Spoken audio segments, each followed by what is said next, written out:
We have a lot to cover today. Yeah, we do. Welcome to OK News. Today we have something important to talk about. Today we are going to be talking about the struggles of South Sudan. Have you ever worried about your town getting bombed, leaving your town, losing your loved ones? People are at war here, where they have to leave everything behind. While in South Sudan, this is a real-life crisis. Today we have Miss Rumsey Bumsicle to talk about the crisis and how it affects them. Thanks, guys. Imagine you're at school and you're doing your work and you get bombed and are being forced to leave your family and town behind without knowing if they're okay. Imagine being afraid to leave your home, afraid your family might be dead, but you have to leave. It's that or you die. 400,000 people have been killed in the war. 1 million people have been forced out of their homes, and the risk of getting killed is higher for young men and men who might have a future of joining the war. But even if you're just a man with a dream, the people aren't going to care. They'll kill you anyway. Having to join groups of complete strangers just for your protection, but with very little resources. 1 in 3 people were forced to do so. So you can't be a picky eater. You would have to eat what you can find, which a lot of times is very little. And back to you, Cadence and Olivia, to talk about the very small resources and what little food they have to eat. Thanks, Miss Rumsey Bumsicle.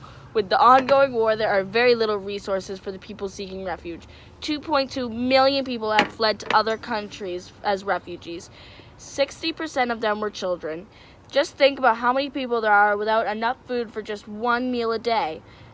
Uganda is where a lot of the refugees go, and almost 800,000 refugees from South Sudan take refuge there.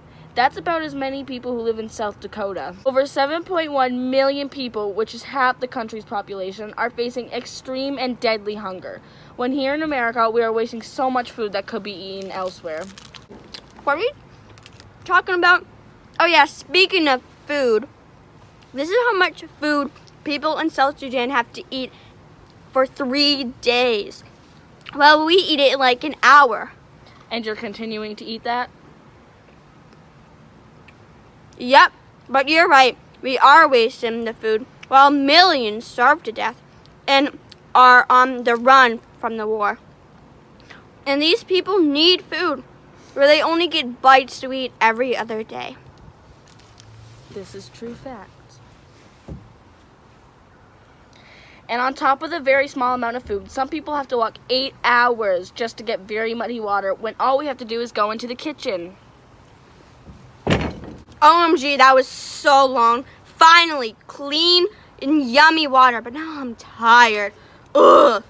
Hey, have you ever considered how many people die just walking to get muddy water that could kill them? No, how many? And I'm sorry, no one really knows the struggles that they go through.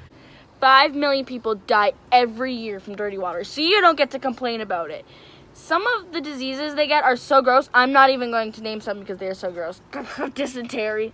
Anyway, now I feel bad that they have to go through a lot. Is there anything we can do to help the millions that die every year? Well, you can't really help the people who are already dead, but you can donate to Water for South Sudan to help with the people who are still alive. Yes, everybody should do that. I don't think anyone would want to get dysentery or almost die from hunger. In fact, people have donated lots of money to help.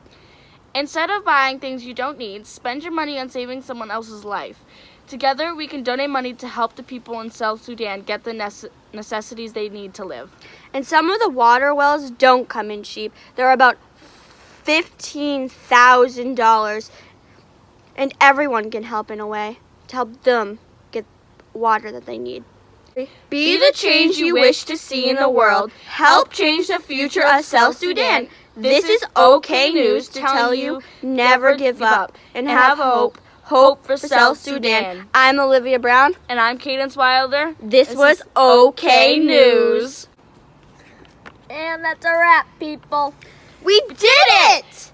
That was good practice. Now we're ready to go live. We are live.